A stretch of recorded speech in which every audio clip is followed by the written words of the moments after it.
Hello दोस्तों, स्वागत है आपका हमारे online platform VK Edu change the way of learning पर। दोस्तों, कहते हैं कि कोई भी लक्ष्य इंसान से बड़ा नहीं होता और हारा वही जो लड़ा नहीं होता। तो चलिए दोस्तों, आज के एसएससी जीडी के इस दोस्तों एकदम बहुत ही महत्वपूर्ण सेशन आपके लिए होने वाला है। तो आप सभी दोस्त आज के सेशन में लास्ट तक बने रहेंगे और एकदम शानदार तरीके से अपने एसएससी जीडी एग्ज़ाम का प्रैक्टिस सेट के माध्यम से तैयारी करेंगे। तो चलिए दोस्तों, आज के सेशन में आगे बढ़ते हैं बिना किसी देरी के। तो एक बार सभी दोस्त लाइक और अपने उन सभी दोस्तों तक शेयर करेंगे जिनका दोस्तों एसएससी जीडी का एग्ज़ाम है। तो पहला प्रश्न क्या है उसकी तरफ आगे बढ़ेंगे और इसका सही आंसर जो है आप सभी दोस्त कमेंट सेक्शन में छाप देंगे। यहाँ पर दोस्तों पहला प्रश्न क्या है ध्यान से देखेंगे और इसका सही आंसर जो है कमेंट सेक्शन में चिपका देंगे। दोस्तों लिखा पहला प्रश्न है, सिंधु घाटी सभ्यता की लिपि कौन सी है, बताएंगे। सिंधु घाटी सभ्यता की लिपि कौन सी है, एक बार कमेंट सेक्शन में छाप देंगे जितने सारे दोस्त जुड़े हुए हैं। सिंधु घाटी सभ्यता की लिपि कौन सी है? खरोष्ठी लिपि, अज्ञात, ब्राह्मी या फिर तमिल। सही आंसर क्या होगा कमेंट सेक्शन में छाप देंगे। तो दोस्तों सिंधु घाटी सभ्यता की अगर बात की जाएगी तो सिंधु घाटी सभ्यता की लिपि अभी तक ज्ञात नहीं हुई। सिंधु घाटी इसकी जो लिपि है वह दोस्तों अभी तक ज्ञात नहीं है, अर्थात दोस्तों अज्ञात है। तो इसलिए ऑप्शन बी आपका एकदम करेक्ट आंसर हो जाएगा। सभी दोस्त ध्यान रखेंगे। सिंधु घाटी सभ्यता की अगर बात की जाएगी दोस्तों तो सिंधु घाटी सभ्यता लगभग 2350, ध्यान से देखेंगे, 2350 ईसा पूर्व से लेकर दोस्तों 1750 ईस्वी तक, ईसा पूर्व तक दोस्तों क्या चला, सिंधु घाटी सभ्यता चली। सभी दोस्त ध्यान रखेंगे। और सिंधु घाटी सभ्यता को और किस नाम से जानते हैं तो इसे दोस्तों हड़प्पा सभ्यता के नाम से भी जानते हैं। किसके नाम से? हड़प्पा सभ्यता के नाम से भी जानते हैं। सभी दोस्त ध्यान रखेंगे। और हड़प्पा नामक स्थल की खोज किसने की थी? तो दोस्तों सबसे पहले हड़प्पा नामक स्थल की खोज सर राय बहादुर दयाराम साहनी ने की थी। किसने की थी? राय बहादुर दयाराम साहनी ने की थी। राय बहादुर दयाराम साहनी ने किस स्थल की खोज की थी? हड़प्पा स्थल की खोज की थी। सभी दोस्त ध्यान रखेंगे।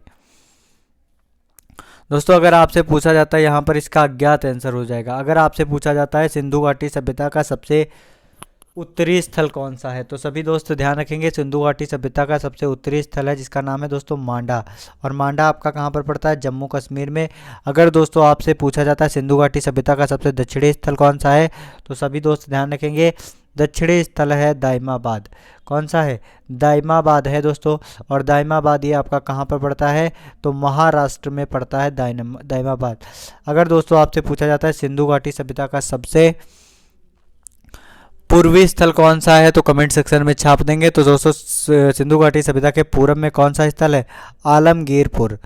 आलमगीरपुर दोस्तों, आलमगीरपुर कहाँ पर पड़ता है तो दोस्तों ये आलमगीरपुर उत्तर प्रदेश में पड़ता है। किस नदी के किनारे? हिंडन नदी के किनारे पड़ता है। सभी दोस्त ध्यान रखेंगे, हिंडन नदी के किनारे पड़ता है आलमगीरपुर। अगला दोस्तों अगर पूछा जाए सिंधु घाटी सभ्यता का सबसे पश्चिमी स्थल कौन सा है तो सबसे पश्चिमी स्थल है दोस्तों सुतका गेंडोर। कौन सा है? सुतका गेंडोर है। सभी दोस्त ध्यान रखेंगे, सुतका गेंडोर। सुतका गेंडोर सबसे पश्चिमी स्थल है और ये दोस्तों कहाँ पर पड़ता है? ये बलूचिस्तान में पड़ता है। बलूचिस्तान पाकिस्तान, बलूचिस्तान पाकिस्तान में पड़ता है सुतका सुतका गेंडोर। तो आशा करते हैं आप सभी दोस्तों को बहुत अच्छे तरीके से समझ में आ रहा होगा। एक बार सभी दोस्त आज के सेशन को अपने उन सभी दोस्तों तक शेयर जरूर करेंगे जिनका दोस्तों एसएससी जीडी का एग्ज़ाम है। अगला प्रश्न क्या उसकी तरफ आगे बढ़ेंगे, सभी दोस्त देखेंगे और सही आंसर जो है कमेंट सेक्शन में चिपका देंगे। बाजार का आत्यांतिक स्वरूप कौन से हैं, बताएंगे। बाजार के आत्यांतिक स्वरूप कौन से हैं कमेंट सेक्शन में छाप देंगे। तो ऑप्शन ए है पूर्ण स्पर्धा अल्पाधिकार या फिर अल्पाधिकार एकाधिकार। ऑप्शन सी है पूर्ण स्पर्धा एकाधिकार या फिर ऑप्शन डी है पूर्ण स्पर्धा एकाधिकार।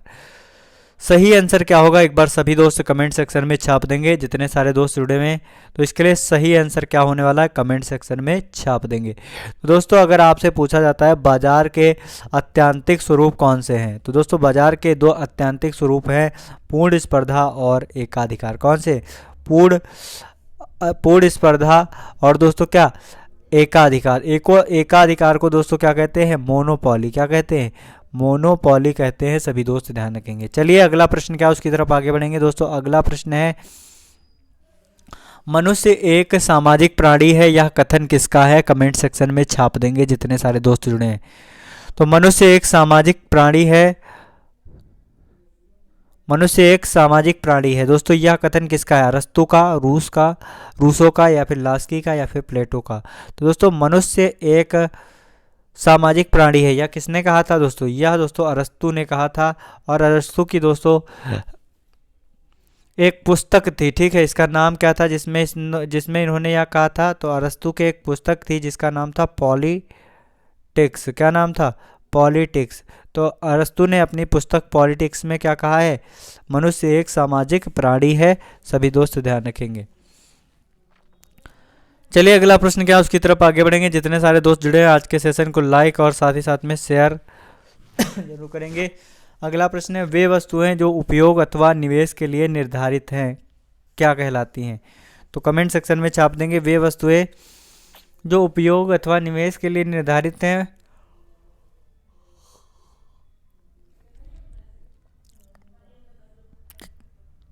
क्या कहलाती हैं? कमेंट सेक्शन में छाप देंगे दोस्तों। तो वे वस्तुएं जो उपयोग अथवा निवेश के लिए निर्धारित हैं क्या कहलाती हैं? अंत्य वस्तुएं, गिफिन वस्तुएं, निम्न स्तरीय वस्तुएं, या फिर दोस्तों मध्यवर्ती वस्तुएं? तो इसका सही आंसर क्या होगा? कमेंट सेक्शन में छाप देंगे जितने सारे दोस्त जुड़े हुए हैं। तो इसका सही आंसर क्या होगा? एक बार सभी दोस्त कमेंट सेक्शन में छाप देंगे। वे वस्तुएं जो उपयोग अथवा निवेश के लिए निर्धारित हैं, जो उपयोग अथवा निवेश के लिए निर्धारित हैं क्या कहलाती हैं? एक बार सभी दोस्त जो हैं कमेंट सेक्शन में इसका सही आंसर जो है छाप देंगे। तो दोस्तों अगर बात की जाएगी वे वस्तुएं जो उपयोग अथवा निवेश के लिए निर्धारित हैं उन्हें क्या कहते हैं? अंत्य वस्तुएं। क्या कहा जाता है? अंत्य वस्तुएं कहा जाता है। ऑप्शन ए एकदम करेक्ट आंसर है। सभी दोस्त ध्यान रखेंगे। चलिए अगला प्रश्न क्या है उसकी तरफ आगे बढ़ेंगे।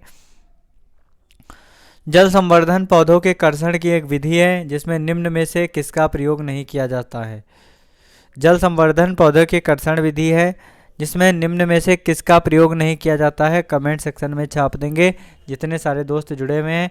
तो दोस्तों इसका एकदम करेक्ट आंसर है, जल संवर्धन पौधों के कर्षण की एक विधि है जिसमें दोस्तों मिट्टी का प्रयोग नहीं किया जाता है। ऑप्शन डी आपका एकदम करेक्ट आंसर है। सभी दोस्त ध्यान रखेंगे।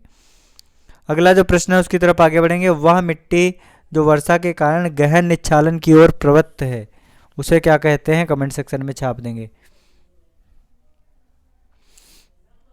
तो वह मिट्टी जो वर्षा में गहनता से निच्छालन की ओर प्रवृत्त है कौन सी मिट्टी है? लैटेराइट मिट्टी, काली मिट्टी, जलोढ़ मिट्टी, या फिर दोस्तों लाल मिट्टी? सही आंसर क्या होगा? कमेंट सेक्शन में छाप देंगे।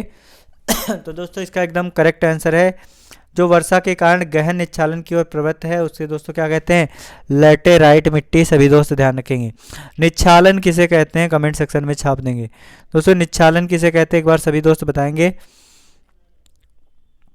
तो निच्छालन किसे कहते हैं? कमेंट सेक्शन में छाप देंगे।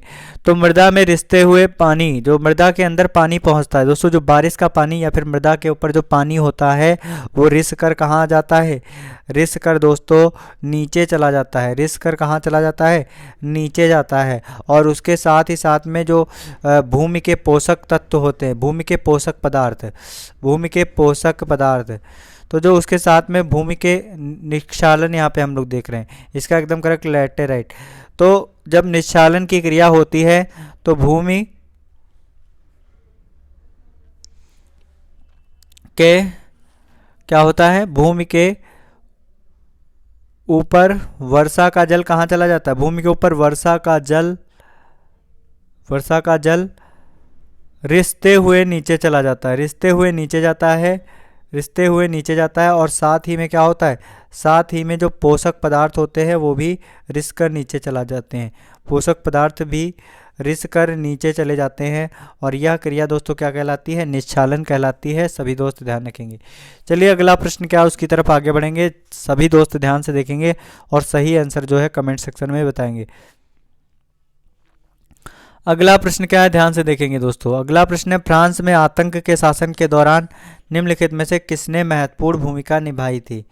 वोल्टेयर ने, मार्ट ने, रॉबेस्पियर ने, या फिर दोस्तों मॉन्टेस्क्यू ने? सही आंसर क्या होगा? कमेंट सेक्शन में छाप देंगे जितने सारे दोस्त जुड़े हैं। तो दोस्तों अगर आपसे पूछा जाता है फ्रांस में आतंक के राज के दौरान दोस्तों निम्न में से किसने महत्वपूर्ण भूमिका निभाई थी? तो इसका एकदम करेक्ट आंसर है रॉबेस्पियर। रॉबेस्पियर इसका एकदम करेक्ट आंसर है। आतंक का राज दोस्तों इसकी शुरुआत किससे हुई थी? तो इसकी शुरुआत दोस्तों फ्रांसीसी क्रांति के शुरुआत के बाद में इसका एक दौर हुआ था जिसमें प्रतिद्वंदी राजनीतिक गुटों के बीच में संघर्ष हुआ था। और अगर बात की जाएगा रॉबेस्पियर की, तो रॉबेस्पियर दोस्तों एक फ्रांसीसी वकील था। कौन था? फ्रांसीसी वकील था। फ्रांसीसी वकील था। सभी दोस्त ध्यान रखेंगे। अगला जो प्रश्न है उसकी तरफ आगे बढ़ेंगे। सभी दोस्त ध्यान से देखेंगे और सही आंसर जो भी है कमेंट सेक्शन में छाप देंगे। दोस्तों अगला प्रश्न है, जब ईस्ट इंडिया कंपनी का गठन हुआ उस समय भारत का मुगल बादशाह कौन था? कमेंट सेक्शन में छाप देंगे। जब ईस्ट इंडिया कंपनी का गठन हुआ उस समय भारत का मुगल बादशाह कौन था? जहांगीर, हुमायूं, औरंगजेब या फिर अकबर? तो दोस्तों जब ईस्ट इंडिया कंपनी का गठन हुआ था उस समय भारत का मुगल बादशाह कौन था? तो उस समय दोस्तों भारत का जब ईस्ट इंडिया कंपनी का गठन हुआ उस समय भारत का मुगल बादशाह कौन था? अकबर था। सभी दोस्त ध्यान रखेंगे। कौन था मुगल बादशाह जब ईस्ट इंडिया कंपनी का गठन हुआ? तो दोस्तों उस दौरान ईस्ट इंडिया कंपनी का शासक कौन था? उस समय भारत का बादशाह कौन था? तो दोस्तों उस समय भारत का बादशाह अकबर था। सभी दोस्त ध्यान रखेंगे। अकबर की अगर बात की जाएगी दोस्तों तो अकबर के बारे में थोड़ा सा जानकारी प्राप्त करते हैं। अकबर की बात की जाएगी दोस्तों तो अकबर को महान कहा गया। क्या कहा गया? अकबर को महान कहा गया है। सभी दोस्त ध्यान रखेंगे। इनका जन्म दोस्तों अमरकोट के राणा बीर साल के महल में हुआ था। किसके महल में हुआ था? बीर साल के महल में हुआ था। और इनका राज्याभिषेक कहाँ पर हुआ था? कलनौर नामक स्थान में हुआ था। कलनौर नामक स्थान पर हुआ था। सभी दोस्त ध्यान रखेंगे। साथ ही साथ में दोस्तों बैरम खां जो है इनका संरक्षक था। अकबर का संरक्षक कौन था? अगर आपसे पूछा जाता अकबर का संरक्षक कौन है तो सभी दोस्त ध्यान रखेंगे बैरम खां। बैरम खां इस अकबर का संरक्षक था। साथ ही साथ में इनके जो है 1556 ईस्वी में पानीपत का कौन सा युद्ध हुआ था? 1556 ईस्वी में पानीपत का दूसरा युद्ध हुआ था जिसमें अकबर ने हेमू को पराजित किया था। अकबर ने किसे पराजित किया था? अकबर ने हेमू को पराजित किया था। किसे पराजित किया था? अकबर ने हेमू को पराजित किया था पानीपत के द्वितीय युद्ध में। अगला जो प्रश्न है उसकी तरफ आगे बढ़ेंगे। सभी दोस्त ध्यान से देखेंगे। सही आंसर जो है कमेंट सेक्शन में छाप देंगे। निम्नलिखित में से कौन से विषय हमारे संविधान की समवर्ती सूची में शामिल नहीं है? तो कौन सा विषय है दोस्तों जो संविधान की समवर्ती सूची में शामिल नहीं है? कमेंट सेक्शन में छाप देंगे जितने सारे दोस्त जुड़े हुए हैं। तो शेयर बाजार का भावी बाजार या फिर दोस्तों जंगली जानवरों तथा पक्षियों का संरक्षण या फिर दोस्तों जंगल मजदूरी संघ?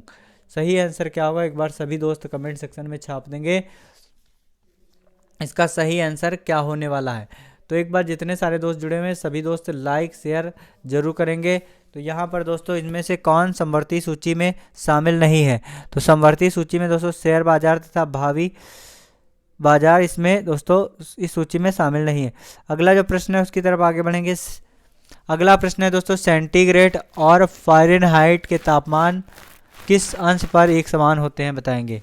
फ़ारेनहाइट और दोस्तों वो सेंटीग्रेड, यहाँ पर आपका सेंटीग्रेड, तो इसमें से दोस्तों किसका इनके दोनों का किस समय पर एक अंश रहता है? बताएंगे। कितने तापमान पर अंश एक समान रहता है? आप लोग बताएंगे। 32 डिग्री, 40 डिग्री, -273 डिग्री या फिर दोस्तों -40 डिग्री? सही आंसर क्या होगा एक बार सभी दोस्त बताएंगे। अपने उन सभी दोस्तों तक शेयर करेंगे दोस्तों जिनका एसएससी जीडी का एग्ज़ाम है। जिनका एसएससी जीडी का एग्ज़ाम है फटाफट से आज के इस सेशन को उन सभी दोस्तों तक जरूर जरूर जरूर शेयर करेंगे हमारे सभी दोस्त। तो इसका एकदम करेक्ट आंसर हो जाएगा जब -140 के कंडीशन में होता है तो उस समय दोस्तों सेंटीग्रेड और फ़ारेनहाइट एकदम दोस्तों एक ही समान होते हैं। अगला जो प्रश्न है उसकी तरफ आगे बढ़ेंगे दोस्तों। उपोष्ण उच्च दाब के कटिबंधों को और क्या पुकारते हैं? Furious 50s, screeching 60s, horse latitude या फिर दोस्तों रोमिंग 40s?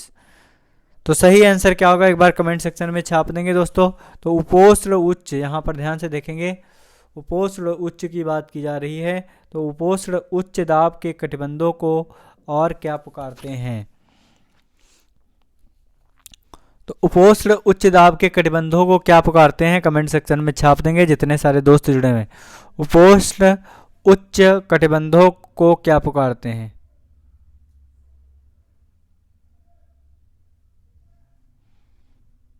तो सभी दोस्त इसका आंसर कमेंट सेक्शन में छाप देंगे फटाफट से जितने सारे दोस्त जुड़े हुए हैं। तो दोस्तों इसका एकदम करेक्ट आंसर ऑप्शन सी आपका एकदम करेक्ट आंसर है, सभी दोस्त ध्यान रखेंगे। उपोष्ण उच्च दाब के कटिबंधों को और क्या पुकारते हैं? हॉर्स लैटिट्यूड के नाम से पुकारते हैं, सभी दोस्त ध्यान रखेंगे। एक बार जितने सारे दोस्त जुड़े हुए हैं अपने सभी दोस्तों तक शेयर करेंगे। यहाँ पर दोस्तों अगला प्रश्न क्या है, सभी दोस्त ध्यान रखेंगे।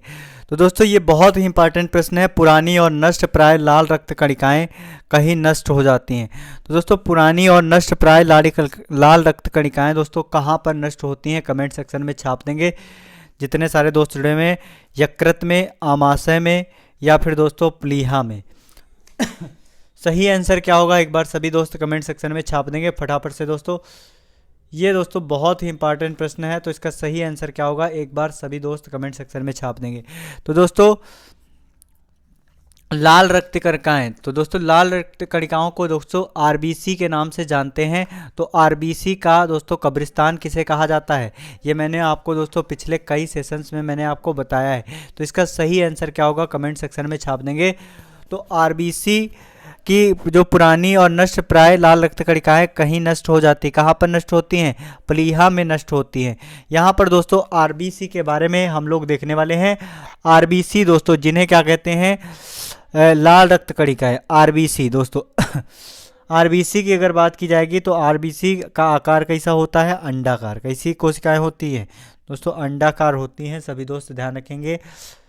और केंद्रकीय होती हैं, अंडाकार और दोस्तों केंद्रकीय होती हैं, सभी दोस्त ध्यान रखेंगे। अंडाकार और केंद्रकीय कोशिकाएं होती हैं लाल रुधिर कणिकाएं। इनमें दोस्तों एक वर्णक पाया जाता है, क्या पाया जाता है? वर्णक पाया जाता है। इस वर्णक का क्या नाम है? तो सभी दोस्त ध्यान रखेंगे इस वर्णक का क्या नाम है? तो इस वर्णक का नाम है दोस्तों हीमोग्लोबिन। क्या नाम है? हीमोग्लोबिन है, सभी दोस्त ध्यान रखेंगे। हीमोग्लोबिन, हीमोग्लोबिन नामक वर्णक पाया जाता है। और हीमोग्लोबिन के कारण ही दोस्तों रुधिर का रंग कैसा होता है? हीमोग्लोबिन की उपस्थिति के कारण ही दोस्तों रुधिर का रंग लाल होता है। और हीमोग्लोबिन का कार्य क्या है? तो सभी दोस्त ध्यान रखेंगे हीमोग्लोबिन का कार्य है दोस्तों ऑक्सीजन का परिवहन करना। क्या काम है? ऑक्सीजन का परिवहन करना। अगर दोस्तों आपसे पूछा जाता है ऑक्सीजन का परिवहन करना किसका कार्य है, तो दोस्तों ऑक्सीजन का परिवहन करना हीमोग्लोबिन का काम है, सभी दोस्त ध्यान रखेंगे। और हीमोग्लोबिन दोस्तों इसमें कौन सा वर्णक पाया जाता है? हीम नामक वर्णक पाया जाता है। हीम नामक वर्णक पाए जाने के कारण दोस्तों इसका रंग लाल होता है। दोस्तों अगर आपसे पूछा जाता है आरबीसी का कब्रिस्तान किसे कहा जाता है, तो दोस्तों प्लीहा या फिर स्प्लिन को दोस्तों, प्लीहा या फिर स्प्लिन को दोस्तों आरबीसी का कब्रिस्तान कहा जाता है। आरबीसी का कब्रिस्तान कहा जाता है। ये दोस्तों कई बार एसएससी के द्वारा पूछा जा चुका है कि आरबीसी का कब्रिस्तान किसे कहते हैं, तो आरबीसी का कब्रिस्तान प्लीहा को कहते हैं, सभी दोस्त ध्यान रखेंगे प्लीहा। इसके बाद दोस्तों अब अगर हम लोग आरबीसी के बारे में देख लिए हैं तो थोड़ा सा डब्ल्यूबीसी के बारे में भी जानने का प्रयास करेंगे। वाइट ब्लड सेल्स दोस्तों, श्वेत रुधिर कणिका। दोस्तों लाल रुधिर कणिका के बारे में हमने देखा, अब हम लोग देखेंगे श्वेत रुधिर कणिका के बारे में, जिससे भी दोस्तों आपके प्रश्न पूछे जाते हैं। श्वेत रुधिर कणिका की अगर बात की जाएगी तो श्वेत रुधिर कणिका दोस्तों ये दोस्तों कैसी होती हैं? ये दोस्तों कणिकाएं दोस्तों केंद्रक युक्त होती हैं, केंद्रक युक्त, सभी दोस्त ध्यान रखें कैसी होती हैं? केंद्रक युक्त होती हैं। और दोस्तों वर्णक विहीन होती हैं। इसमें दोस्तों कोई भी वर्णक नहीं पाया जाता है, जिसके कारण दोस्तों इसका रंग कैसा होता है? सफ़ेद। और दोस्तों ये क्या करती हैं? ये रोगाणुओं से रक्षा करती हैं, ये शरीर की रोगाणुओं से रक्षा करती हैं। WBC रोगाणुओं से रक्षा करती हैं, सभी दोस्त ध्यान रखेंगे। इसलिए इसको दोस्तों क्या कहते हैं? इसलिए दोस्तों इसको पुलिस मैन ऑफ सेल कहते हैं। क्या कहते हैं? Policeman of cell. अगर आपसे पूछा जाता है पुलिस मैन ऑफ सेल किसे कहा जाता है, तो पुलिस मैन ऑफ सेल दोस्तों WBC अर्थात श्वेत रुधिर कणिका को कहा जाता है, श्वेत रुधिर कणिका को कहते हैं। चलिए दोस्तों, अगले प्रश्न की ओर आगे बढ़ेंगे। जी हाँ दोस्तों, फटाफट से आप सभी दोस्त आज के सेशन को अपने उन सभी दोस्तों तक शेयर करेंगे जिनका दोस्तों एसएससी जीडी में एग्जाम है। अगला जो प्रश्न है क्या है, ध्यान से देखेंगे।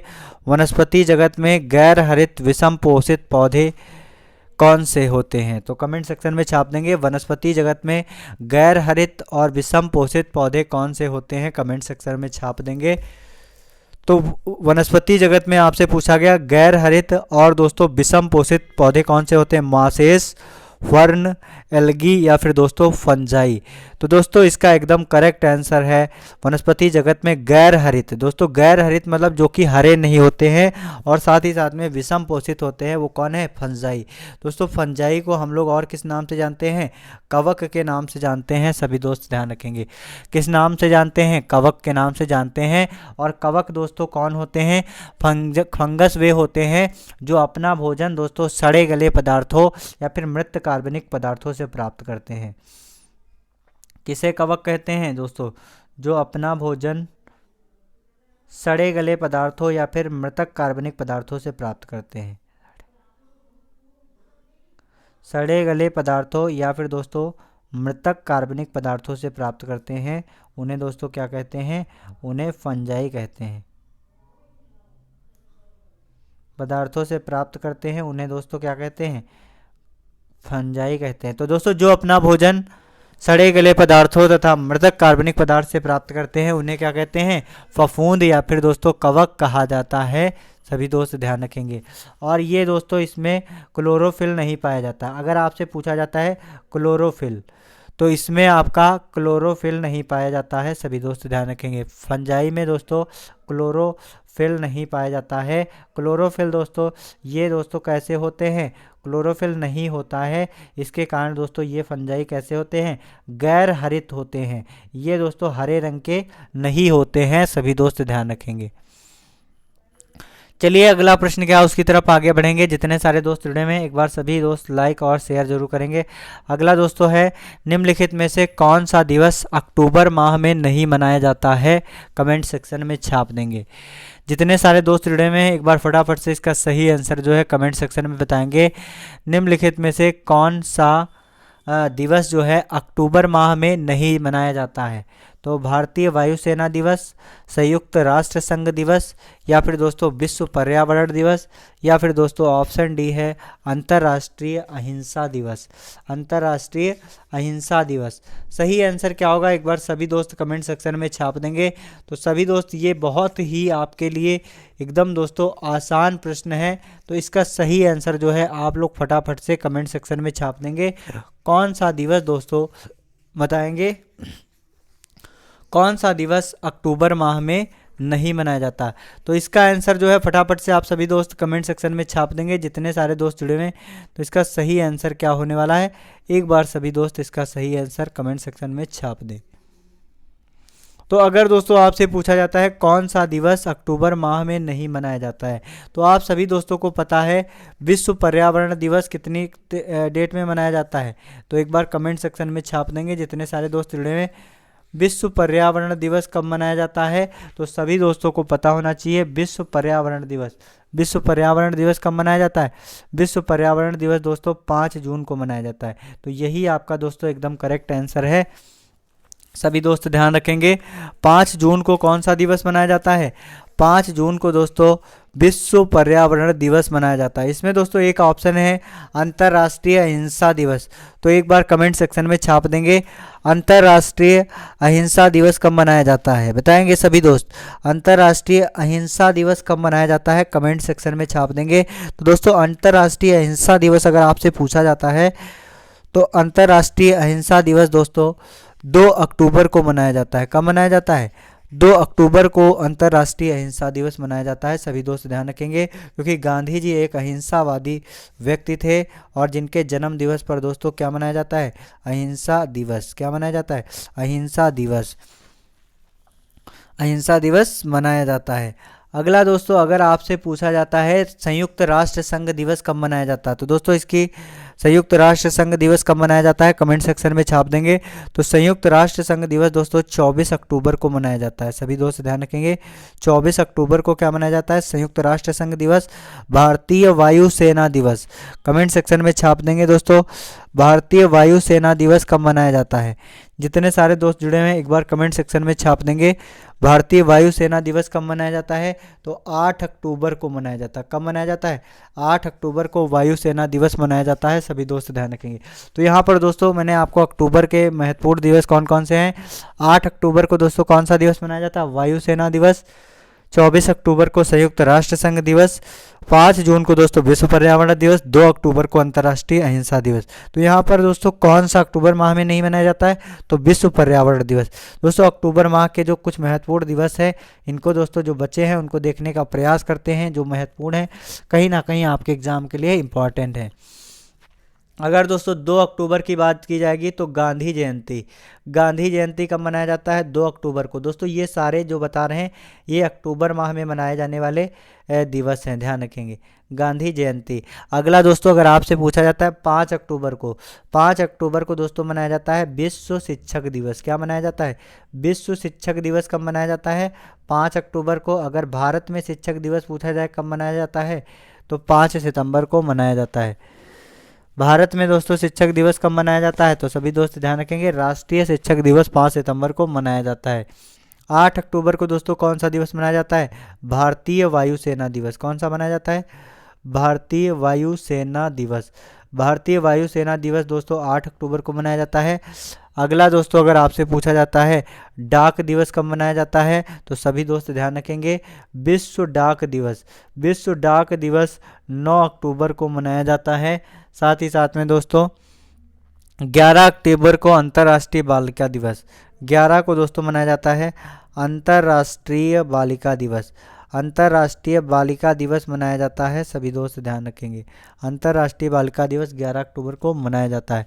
31 अक्टूबर को दोस्तों कौन सा मनाया जाता है, राष्ट्रीय एकता दिवस। कौन सा मनाया जाता है राष्ट्रीय एकता दिवस किस महापुरुष से संबंधित है, कमेंट सेक्शन में छाप देंगे। तो दोस्तों एकता दिवस की अगर बात की जाएगी तो ये सरदार पटेल से संबंधित है। सभी दोस्त ध्यान रखेंगे, सरदार वल्लभ भाई पटेल से संबंधित है एकता दिवस। तो ये 31 अक्टूबर को मनाया जाता है। अगला 24 अक्टूबर को कौन सा दिवस मनाया जाता है, संयुक्त राष्ट्र संघ दिवस।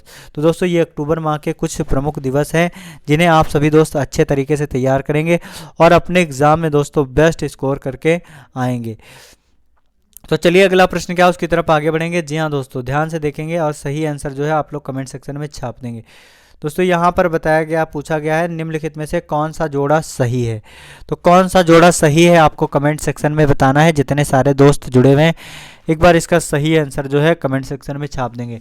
तो दोस्तों कौन सा जोड़ा इसमें सही है, द्वितीयक उपभोक्ता घास, अपघटक बैक्टीरिया, या फिर दोस्तों उत्पादक हिरण, या फिर प्राथमिक उपभोक्ता तेंदुआ।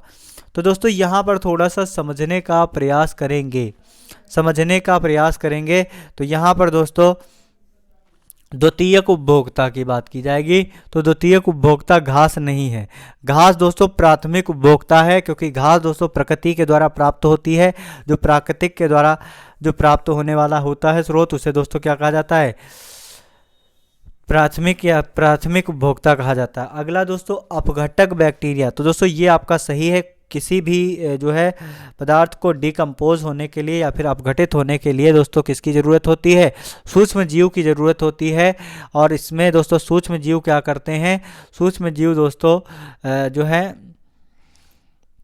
जो कार्बनिक पदार्थ होते हैं तो दोस्तों उनका क्या करता है, पाचन करके पुनर्चक्रण करते हैं। और इसमें बैक्टीरिया, जीवाणु कि कवक और कीट ये सब आते हैं। दोस्तों उत्पादक आपका हिरण नहीं होता है। प्राथमिक उपभोक्ता आपका तेंदुआ नहीं है। सभी दोस्त ध्यान रखेंगे, प्राथमिक उपभोक्ता तेंदुआ नहीं है। अगला जो प्रश्न है तो यहाँ पर अपघटक आपका एकदम सही हो जाएगा, अपघटक बैक्टीरिया होता है। अगला जो प्रश्न है उसकी तरफ आगे बढ़ेंगे दोस्तों।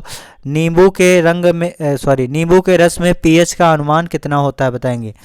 नींबू के रस में पीएच का अनुमान कितना होता है कमेंट सेक्शन में छाप देंगे। जितने सारे दोस्त जुड़े हुए हैं, नींबू के रस में पीएच बताएंगे। नींबू के रस में पीएच का अनुमान कितना होता है, कमेंट सेक्शन में छाप देंगे जितने सारे दोस्त जुड़े हुए हैं।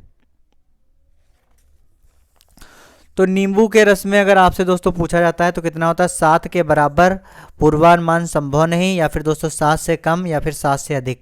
तो नींबू का रस सबसे पहले जानना ये इंपॉर्टेंट होता है, अम्लीय है या फिर क्षारीय है। तो यहाँ पर सबसे पहले हम थोड़ा सा जानने का प्रयास करेंगे दोस्तों, ध्यान से देखेंगे और इसको थोड़ा सा समझने का प्रयास करते हैं। तो सभी दोस्त यहाँ पर ध्यान से देखेंगे और इसको समझने का प्रयास करेंगे जितने सारे दोस्त जुड़े हुए हैं। एक बार सभी दोस्त लाइक और साथ ही साथ में शेयर और सब्सक्राइब जरूर करेंगे। तो यहाँ पर दोस्तों ये कहीं चला गया था, तो एक बार फिर से हम इसको पकड़ के लाए हैं। तो आप सभी दोस्त लास्ट तक बने रहेंगे, इधर उधर जाने की कोशिश नहीं करेंगे। हर एक प्रश्न आपका बहुत ही इंपॉर्टेंट है। नींबू के रस में पीएच का अनुमान कितना होता है, तो यहाँ पर पहले पीएच वैल्यू कितनी कितनी होती है, कितने पर कितना होता है, इसे भी जानने का साथ में प्रयास करेंगे दोस्तों। अगर पीएच वैल्यू 7 के बराबर होता है, ध्यान से देखेंगे, 7 के बराबर होता है तो वह वस्तु या फिर वह पदार्थ कैसा होता है, उदासीन होता है। कैसा होता है, उदासीन होता है। इसे समझने का प्रयास करेंगे, कैसा होता है उसकी प्रकृति, उदासीन होता है। ना तो दोस्तों अम्लीय होगा और दोस्तों ना ही क्षारीय होगा। अगला दोस्तों, 7 से अगर कम होगा कोई भी वस्तु, इसको हम इसका आंसर जो है अभी हम बताने वाले, पहले इसको थोड़ा सा समझेंगे दोस्तों। अगर पीएच वैल्यू 7 से कम है, पीएच वैल्यू दोस्तों अगर 7 से कम है तो वह दोस्तों वस्तु कैसी होगी, अम्लीय होगी। कैसी होगी, अम्लीय होगी। अगर दोस्तों पीएच वैल्यू 7 से अधिक है तो वह वस्तु की प्रकृति कैसी होगी, क्षारीय होगी। तो इसे आप लोग याद रखेंगे। एक दोस्तों पीएच पैमाना, इसको हम आपको अभी समझाएंगे बहुत डिटेल से। तो दोस्तों नींबू का रस दोस्तों अम्लीय होता है या क्षारीय होता है, एक बार कमेंट सेक्शन में छाप देंगे। तो नींबू का रस दोस्तों कैसा होता है, नींबू का रस कैसा होता है, कमेंट सेक्शन में छाप देंगे। तो नींबू का रस दोस्तों अम्लीय होता है। कैसा होता है, नींबू का रस दोस्तों अम्लीय होता है। तो अम्लीय होता है तो इसलिए इसका दोस्तों किससे कम होगा, इसका मान 7 से कम होगा। तो ऑप्शन सी इसके लिए आपका एकदम करेक्ट आंसर है। सभी दोस्त ध्यान रखेंगे, ऑप्शन सी आपका एकदम करेक्ट आंसर है। यहाँ पर दोस्तों पीएच पैमाने या फिर पीएच वैल्यूज़ के बारे में थोड़ा सा जानने का प्रयास करेंगे। जितने सारे दोस्त जुड़े हैं एक बार लाइक शेयर जरूर करेंगे। अगर दोस्तों आपसे बात की जाती है पीएच मान की, तो पीएच मान का पता किस लिए किया जाता है, तो दोस्तों पीएच मान के द्वारा किसका पता लगाया जाता है कि कोई भी पदार्थ की अम्लता और उसकी क्षारता, कोई भी पदार्थ की अम्लता और क्षारता का पता लगाने के लिए दोस्तों पीएच मान निकाला जाता है। सभी दोस्त ध्यान रखेंगे। अगर दोस्तों किसी भी वक्त कोई भी वस्तु है उसका पीएच मान दोस्तों 7 से कम होता है, अगर उसका पीएच मान 7 से कम होगा, ध्यान से देखेंगे, 7 से कम होगा तो वह वस्तु कैसी होगी, अम्लीय। अगर दोस्तों 7 से अधिक पीएच मान होगा, 7 से अधिक होगा तो पीएच जो वस्तु होगी या फिर पदार्थ होगा वह कैसा होगा, तो 7 से अगर अधिक होगा तो वह होगा क्षारीय। कैसा पदार्थ होगा, क्षारीय। अगर दोस्तों 7 है, अगर 7 वैल्यू है तो दोस्तों कैसा होगा, उदासीन। उदासीन का अर्थ है दोस्तों ना तो अम्लीय होता है और ना ही क्षारीय। दोस्तों अगर आपसे पूछा जाता है पीएच पैमाना की खोज किसने की, कमेंट सेक्शन में छाप देंगे। पीएच पैमाना की खोज किसने की, सभी दोस्त बताएंगे पीएच पैमाना की खोज किसने की।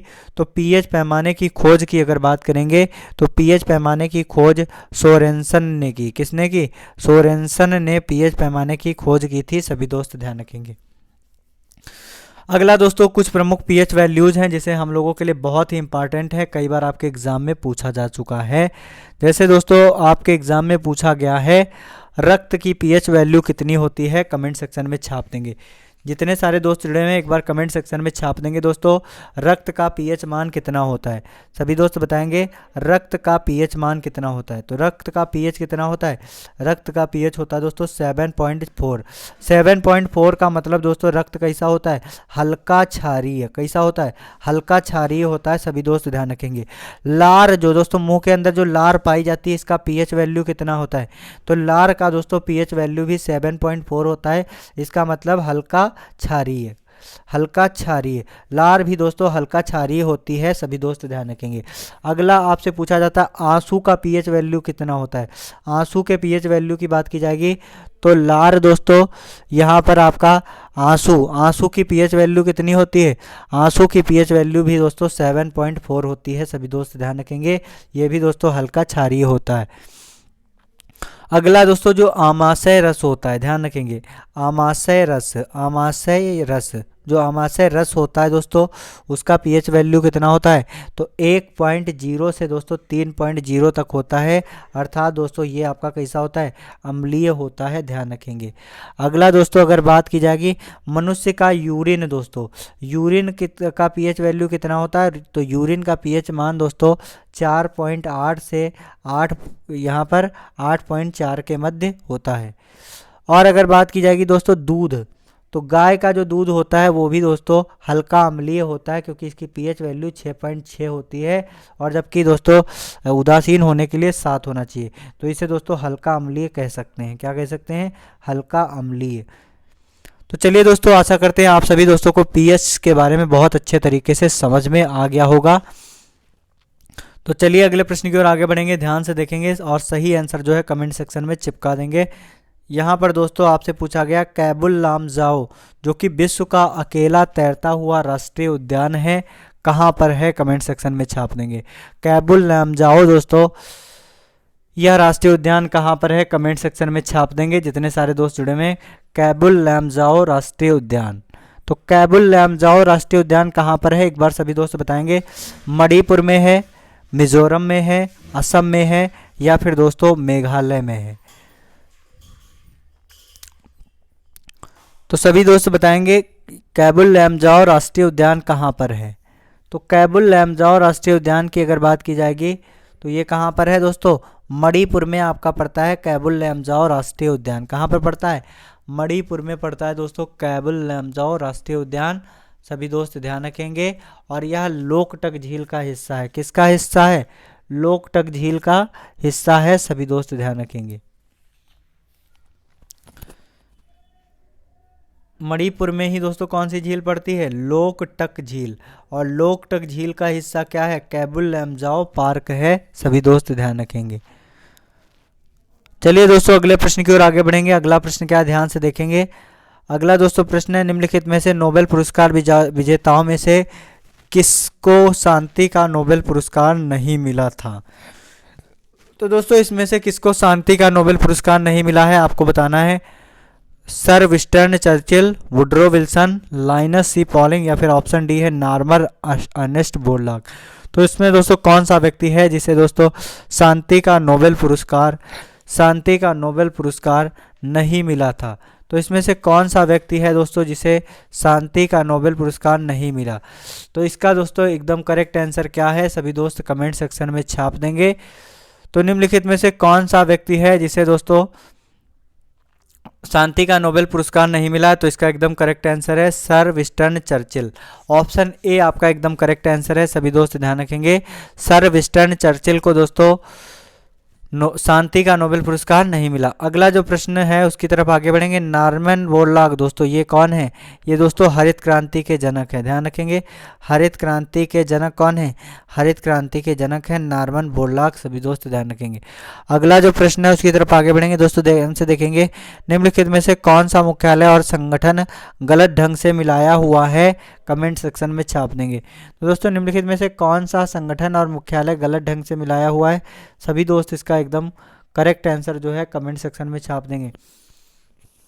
तो दोस्तों लियोन का मुख्यालय इंटरपोल का लियोन, या फिर दोस्तों अंतर्राष्ट्रीय डाक संघ का बर्न, या फिर दोस्तों खाद्य कृषि संगठन का रोम, या फिर दोस्तों अंतर्राष्ट्रीय नागर विमानन संगठन का लंदन। तो सही आंसर क्या होगा एक बार कमेंट सेक्शन में छाप देंगे जितने सारे दोस्त जुड़े हुए।